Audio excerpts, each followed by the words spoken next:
شبه الجزيرة احكم من جد. لكن مكة والمدينة لازم الأمة العربية والأمة الإسلامية هي التي تقوم عليه. من سيخطب في الحج؟ على عمره ما يخطب جزائري، لا ما يخطب تونسي، لا ما يخطب مغربي، لا ما يخطب مصري، دائما يخطب سعودي. تحكم هذه سرقة وسطوة على الحرم المكي والحرم المدني لفرض ما تريدون أنتم. على ما يخطبش قدوة المرة هذه يخطب لنا يخطب أنا ماذا بيا يخطب واحد آخر، ما يخطبش اللي على العام هذا السعودي ويخطب حر.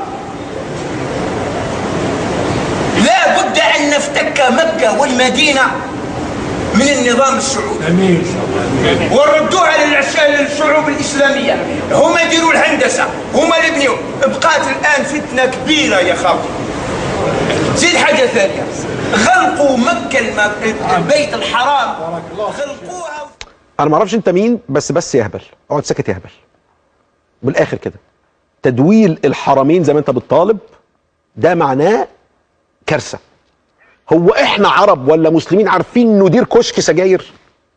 يعني الناس دي المملكة وقبل حتى المملكة حافظوا على المكانين بكل ما اوتوا من قوة. مقدسات إسلامية عملوها بالاحترام اللائق، بيساعدونا على حادثة حصلت هنا او هناك احنا ما نقدرش نقول انها مدبرة من حد ولا تقصير، كان هو التحقيق الداخلي هو اللي يجاوب على الأسئلة دي. انما ده مش معناه بأي حال انك تقول لي هندول الحرمين او الحرم المكي والحرم. لا، انا بتكلم يعني خلي تركيزك في بيت المقدس الاول، يعني عارف، رجع بيت المقدس وبعدين بقى نتكلم في الحاجات الثانيه دي.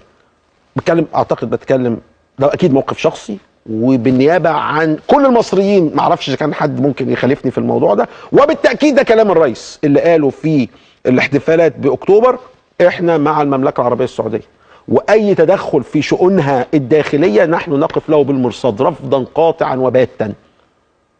والحرمين الشريفين في مأمن في ظل القيادة الحالية، في ظل الشعب السعودي. أولا هي دي كلمة السر، الشعب السعودي المؤمن المتدين، حتى لو في حد منحرف، حد مش عارف ايه، حد خمرجي، حد وارد في كل حتة في الدنيا. أيام الصحابة كانوا بيقيموا الحدود على ناس بتشرب خمرة وناس بتسرق وناس أكيد يعني مش ملايكة.